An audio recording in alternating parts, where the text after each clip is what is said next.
वर्णोच्चारण शिक्षा में प्रथम प्रकरण हो गया था। अभी हम देखते हैं द्वितीय प्रकरण। तो प्रथम प्रकरण जो है स्थान के विषय में था। स्थानमिदं करणमिदं हमने श्लोक देखा। तो द्वितीय प्रकरण करणमिदं, तो करण के विषय में। करण क्या होता है? साधन। करण क्या होता है? साधन। तो हम वर्णों का जो उच्चारण कर रहे हैं इसमें साधन क्या है, किस साधन से हम वर्णों का उच्चारण कर पा रहे हैं, इस विषय में बताते हैं। तो एक बार इसका हिंदी पढ़ लेते हैं। यहाँ पर जो लिखा है, अब स्थानों के कहने के पश्चात दूसरे प्रकरण का आरंभ करते हैं। इसमें जैसी जैसी क्रिया से जिस जिस वर्ण का उच्चारण करना होता है उसका वर्णन है। परंतु यहाँ इतना अवश्य समझना है कि सब वर्णों के उच्चारण में जिह्वा मुख्य साधन है, क्योंकि उसके बिना किसी वर्ण का उच्चारण कभी नहीं हो सकता। तो मुख्य साधन क्या बताया यहाँ पर? जिह्वा। ठीक है। अब जिह्वा का भी कैसे साधन बना है ये इसमें बताएंगे। तो पहला सूत्र लेते हैं, जिह्व्य तालव्य मूर्धन्य दंत्यानाम जिह्वाकरणम। तो इसका हिंदी अर्थ बताते हैं, जिनका जिह्वामूल, तालु, मूर्धा और दंत स्थान है उनके उच्चारण में जिह्वा मुख्य साधन है। तो अभी तक जो बताया था जिह्वामूल, जिह्वामूल मतलब कंठ्य, क्योंकि पीछे सूत्र आया था जिह्वामूलीय जिह्व्यः और कवर्ग वर्णश्च जिह्व्यः बोल के आया था। तो जिह्वामूल से हमें यहाँ क्या लेना है? कंठ्य, जो कंठ से उच्चारण करने वाले हैं। तो सबसे पहले अकुह विसर्जनीय कंठ्या कहा है, उसके बाद क्या कहा? इच यशास तालव्य, फिर तालव्य के विषय में आए थे, इसलिए यहाँ पर देखो तालु ले रहे हैं। फिर ऋटुरशा मूर्धन्य लिया था, मूर्धन्य लिया है, और दंत, उसके बाद ऋतुलसा दंत्या लिया है। ओष्ठ नहीं लिया है यहाँ पर। ओष्ठ में सिर्फ ओठ का ही, होठों का ही अपना कार्य है। तो ये वहाँ पर जिह्वा करण के रूप में नहीं ले रहे। तो इन सब में कौन कौन सा? कंठ्य या जिह्वामूल, तालु, मूर्धा और दंत, इनमें मुख्य साधन कौन है? जिह्वा। जिह्वा मतलब जीभ। क्योंकि जिस जिस वर्ण का जो जो स्थान कहा है उसमें जिह्वा लगाने ही से उनका ज्यों का त्यों उच्चारण होता है। तो जो जो स्थान बताया, पहले कंठ बताया, फिर तालु बताया, फिर मूर्धा बताया, दंत, तो जहाँ जहाँ बताया वहाँ वहाँ पर जिह्वा जाकर के लगेगी, तो तब जैसे उच्चारण करना चाहिए वैसे उच्चारण होता है। तो यह सामान्य सूत्र है। ये जो आया अभी ये सूत्र सामान्य सूत्र सभी के लिए। इसका विशेष विधान आगे कहते हैं। अभी इसका विशेष रूप से क्या है वो आगे कहेंगे। जिह्वामूलेन जिह्व्यानाम तद्येषाम अभ्यासम, जिन वर्णों का जिह्वामूल अभ्यास अर्थात उच्चारण स्थान है, उन जिह्वामूलीय वर्णों का जिह्वामूल से स्पर्श करके उच्चारण करना चाहिए। तो जिह्वामूल शब्द से हमें पता लगा कि जिह्वा का जो मूल भाग है, तो जिह्वामूल जो कंठ्य है, जिह्वा का मूल में ही है ना कंठ, तो वहाँ से जो उच्चारण बताया है तो वहाँ पर स्पर्श करके इसको करना है, मतलब वहाँ स्पर्श जैसे होना है, वहाँ से जब उच्चारण हो रहा हो। तो यहाँ पर अभी जिह्वामूल का तो बताया, फिर आगे क्या कह रहे हैं? जिह्वोपाग्रेण मूर्धन्यानाम। तो यहाँ जिह्वोपाग्रेण मूर्धन्यानाम मतलब एक छोड़ दिया, कौन सा? तालु छोड़ दिया ना, तो इसलिए एक सूत्र लिख लो, जिह्वा मध्येन तालव्यानाम। लिखो, जिह्वा मध्येन तालव्यानाम। लिखे दिखाऊं या लिख लोगे? लिख लेंगे, ठीक है। जिह्वा मध्येन तालव्यानाम। तो जिह्वा मूलेन जिह्व्यानाम तद्येषाम अभ्यासम, उसके बाद क्या होना चाहिए, जिह्वा मध्येन तालव्यानाम। तो तालव्य कौन कौन से हैं, इचु यशास तालव्य, ई ई च छ ज झ य, उसके बाद य और श, इचु यश। तो जो तालव्य है वो जिह्वा मध्य से, तालव्य जो ऊपर एकदम नरम नरम लगता है ऊपर, वो है तालु, मूर्धा नहीं, मूर्धा उससे थोड़ा आगे है। हम अंदर से बाहर की ओर आ रहे हैं ना, दंत, फिर उसके बाद ओष्ठ तक आते हैं। सबसे पहले क्या कहा है, कंठ कहा है, उसके बाद तालु कहा है। तो कंठ से फिर बाहर की ओर आते हुए ऊपर जो है वो तालु, उससे थोड़ा आगे मूर्धा है, फिर उससे थोड़ा आगे दंत है, फिर उसके बाद ओष्ठ। तो उसी क्रम से अब देखते हैं। तो जिह्वा मध्य न तालव्यानाम, ये होना चाहिए जिह्वा के मध्य भाग से। फिर आगे और थोड़ा आगे तो जिह्वोपाग्रेण मूर्धन्यानाम, जिन वर्णों का मूर्धा स्थान कहाँ है, किन वर्णों का कहाँ है मूर्धा स्थान, ऋटुरसा मूर्धन्य, रि टू मतलब टवर्ग, र और श। तो जिनका मूर्धा स्थान कहाँ है उनका उच्चारण कैसे करना, जिह्वा के ऊपरले अग्रभाग से मूर्धा को स्पर्श करके करना चाहिए। तो जिह्वा का जो अग्रभाग है उसके पास, उप मतलब होता है पास में, उप अग्र, एकदम अग्र नहीं, उप अग्र मतलब जो अग्रभाग है उसके समीप, तो ऊपरले भाग से, ठीक है, ऊपर वाले भाग से स्पर्श करके करना चाहिए। फिर आगे कहते हैं जिह्वाग्राधः करणं वा, जिनके उच्चारण में दूसरा पक्ष, इनके उच्चारण में दूसरा पक्ष यह भी है कि जिह्वाग्र के अधोभाग से मूर्धा को स्पर्श करके उच्चारण करना चाहिए। तो एक और भी पक्ष है इसी में, मूर्धन्य जो मूर्धा से जिनका उच्चारण बताया है, स्थान बताया है। तो जिह्वाग्राधः, जिह्वाग्र के अधः, अधः मतलब नीचे, वहाँ क्या कहा, उपाग्र कहा है, पिछले उसमें उपाग्र, और यहाँ पर क्या कह रहे हैं, अग्र अधः, अग्रभाग का अधः नीचे, निचले भाग, ठीक है, स्पर्श करके करना चाहिए। र रे, ठीक है, रे ये भी शुद्ध है, रे ये भी शुद्ध है। तो उच्चारण करके देखेंगे तो समझ में आएगा, ट ट ठ, ठीक है, ऐसे। फिर आगे कहते हैं जिह्वाग्रेण दंत्यानाम, तो जिन वर्णों का दंत स्थान कहा है उनका उच्चारण जिह्वा के अग्रभाग से दांतों को स्पर्श करके करना चाहिए। तो दंत्य वर्णों का कहा, जिह्वाग्रेण, जिह्वा का जो अग्रभाग है, एकदम जो आगे अगला भाग है, उस भाग से स्पर्श करते हैं किसको, दांतों को। कौन से हैं दंत्य वर्ण, ऋतुलसा दंत्य, ल्री ल्री बोलेंगे सभी, ल्री, तू ही नहीं, त थ द ध न, तो हो रहा है ना वहाँ पर अग्रभाग दंत को लग रहा है कि नहीं, जिह्वा। तो ये करण है, ये क्या है, ये करण। तो इसलिए कहते हैं इत्येतदन्तः करणम, इस प्रकार से मुख के भीतर स्थानों में वर्णों की उच्चारण क्रिया जाननी चाहिए। तो यह करण प्रकरण समाप्त हो गया। तो करण मतलब क्या है, साधना। अगर जिह्वा नहीं हो तो बोल सकते हैं हम, नहीं बोल सकते ना, जिह्वा अगर निकाल दी जाए तो हम बोल ही नहीं सकते। जिह्वा करण है, बोलने में साधन है। तो जिह्वा के अधः भाग से, मध्य भाग से, अग्रभाग से, अग्रभाग में भी ऊपर वाला, फिर नीचे वाला, ऐसा करके हम वर्णों का उच्चारण करते हैं। तो इति द्वितीयम प्रकरणम। आगे देखते हैं, अथ तृतीयम प्रकरणम। तो अभी तृतीय प्रकरण प्रारंभ होता है। तो तृतीय प्रकरण में क्या विषय है, प्रयत्न। स्थानमिदं करणमिदं प्रयत्न एषो द्विधानिलः, जो कहा है तो प्रयत्न के विषय में बताएंगे। तो इसलिए कहते हैं अब स्थान और करण के कहने के पश्चात तीसरे प्रकरण का आरंभ किया जाता है। अभी तीसरे प्रकरण का आरंभ कर रहे हैं। इसमें आभ्यंतर प्रयत्नों का वर्णन किया गया। अभी इस प्रकरण में आभ्यंतर प्रयत्न बताएंगे। प्रयत्नों पे द्विविधा, प्रयत्न भी दो प्रकार के होते हैं। अभी प्रयत्न प्रकरण चल रहा है, तो प्रयत्न कितने प्रकार के होते हैं?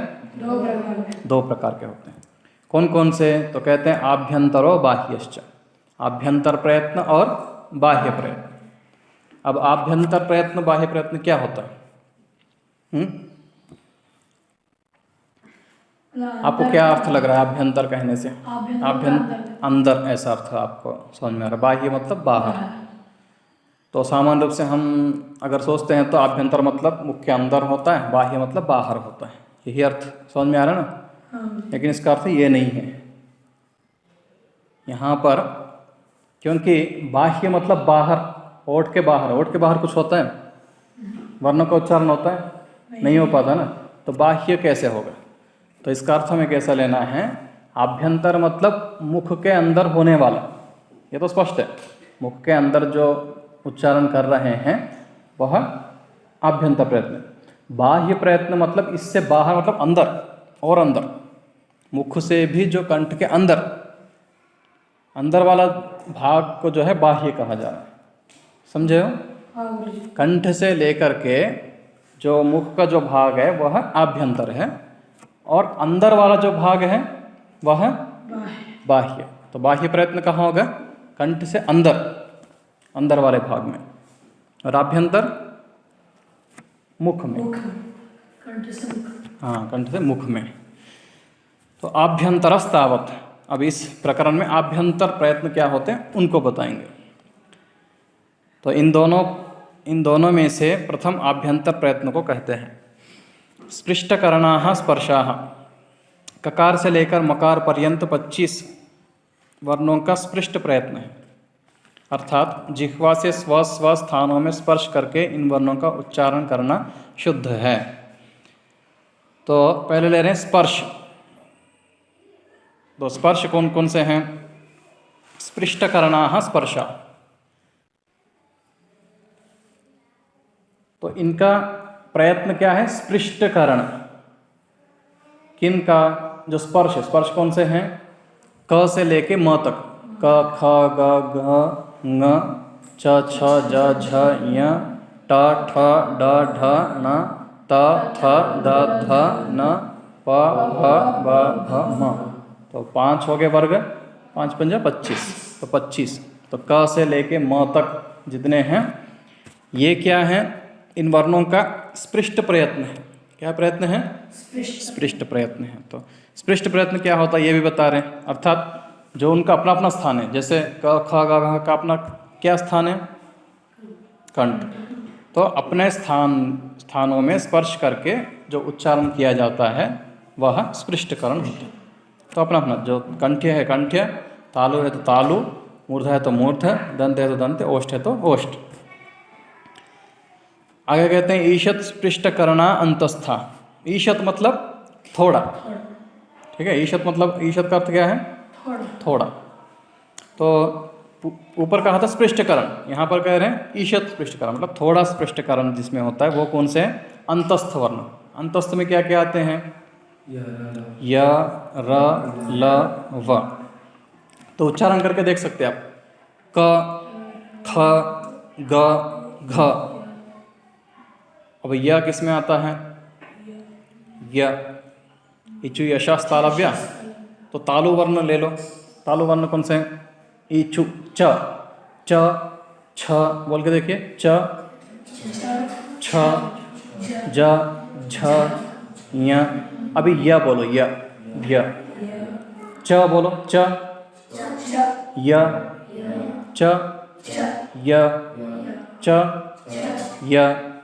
महाप्राण नहीं, छ नहीं, अल्पप्राण ही ले लो। च, य, च, य। तो थोड़ा अंतर लग रहा है। च, य। तो य में कम हो रहा है। य में स्पृष्ट, जहाँ वो जो छूने का है, च, च में जितना छू रहा है उतना नहीं छुएगा। य, है ना, थोड़ा नीचे को दबने जैसा लग रहा है, य। च थोड़ा ऊपर को जा रहा है, य थोड़ा नीचे ही, तो इसलिए जो है ये स्पृष्ट, ईशत स्पृष्टकरण है। ऐसे र में भी देख सकते हो, री, र, ठीक है, ट, र, ट, र, ट, र थोड़ा नीचे रहेगा। तो ऐसा करके देख सकते हो।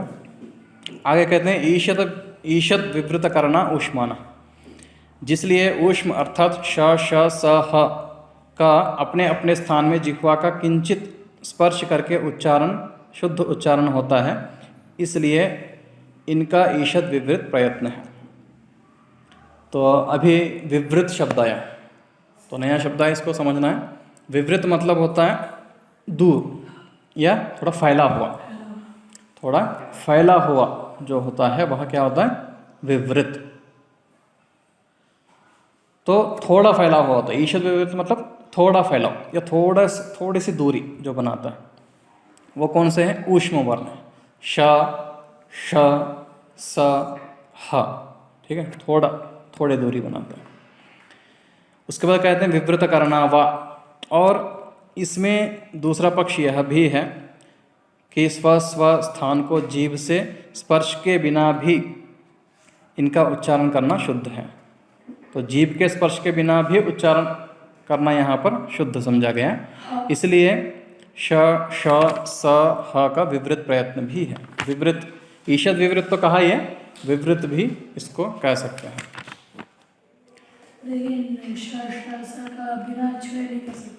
श, श, स, जीभ कहाँ छू रहा है इसको, नहीं छू रहा ना। श, स, अब जो स है, स कौन सा वर्ण है, ऋतुलसा दंत्य, दंत्य है। त बोलो, त,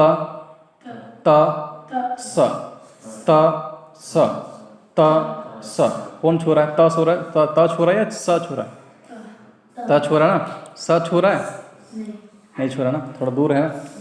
त, स है तो दोनों दंत्य, ऋतु लसा दंत्य दोनों दंत्य हैं, लेकिन त जितना छू रहा है स उतना नहीं छू रहा है। वो भी जा रहा है, प्रयत्न तो कर रहा है दंत्य, लेकिन उतना नहीं छू रहा है, इसलिए थोड़ा दूर कहा है इसको, विवृत, दूर ही रहता है, दंत्य है लेकिन दूर है। त, स, त, स, तो उच्चारण करके देखेंगे तो आपको समझ में आ जाएगा। आगे कह रहे हैं विवृत करणाः स्वराः, जिसलिए उक्त स्थानों से जीव को अलग करके स्वरों का उच्चारण करना योग्य है, इसलिए इनका विवृत प्रयत्न है। तो जो स्वर हैं, स्वर कौन से होते हैं, अचः स्वराः, अ, ई, उ, ऋ, ऋ, ए, ओ, ऐ, तो ये स्वर होते हैं। ये क्या है, विवृत करण है। तो ये भी थोड़ा दूर, अ, तो जो कंठ हमें ले रहे हैं अ और क, अ, क, अ, क, थोड़ा देखेंगे तो अंतर दिखेगा आपको। ई, च, ई, च, ई, च, तो स्वर को भी देखो आप, व्यंजन को भी देखो, थोड़ा थोड़ा आपको अंतर दिखेगा, वही अंतर ये बता रहे हैं। तो सभी स्वर मतलब अ से लेके अ, ई, उ, ऋ, ए, ओ, ऐ, औ, तो औ तक सभी स्वर क्या हो गए, विवृत करण हो गए। ऋ भी, ऋ नहीं छू रहा, ऋ में देखो, ऋतु लसा दंत्य, ऋ, त, दोनों बोलो, ऋ, त जितना वहाँ जाके स्पर्श कर रहा है, ऋ कर रहा है, थोड़ा कर रहा है, ऋ में बीच वाला अंदर को जा रहा है, सामने में थोड़ा सा ऊपर कर रहा है, ऋ, त। तो अभी प्रसंग चल रहा है कि स्वर जितने भी है कौन कौन से हैं, अ, ई, उ, ऋ, ए, ओ, ऐ, औ, तो ये सभी क्या होते हैं, विवृत करण होते हैं। लेकिन इनमें से एक को हटा अलग किया, किसको, अ, तो उसके लिए सूत्र बनाए हैं संवृतस्त्वकार, अकार का संवृत प्रयत्न है। अब अकार का है, अकार जब कार शब्द जोड़ते हैं तो अ ही लेना है आपको, ठीक है। अवर्ण जोड़ेंगे तो अ तीनों ले सकते हो, वर्ण शब्द जोड़ेंगे तो अवर्ण नहीं है, अकार मतलब सिर्फ ह्रस्व, जो अ है वह संवृत प्रयत्न है। इसके विषय में और भी बताते हैं, क्योंकि इसका उच्चारण कंठ को संकोच करके होता है। तो संवृत मतलब, अभी विवृत मतलब दूर फैलना, और संवृत मतलब संकुच। विवृत, संवृत। विवृत मतलब फैला हुआ या दूर, और संवृत मतलब संकुचित होकर के। दोनों बोल के देखिए। अ आ ई, अ ई, अ थोड़ा संकुचित हो रहा है।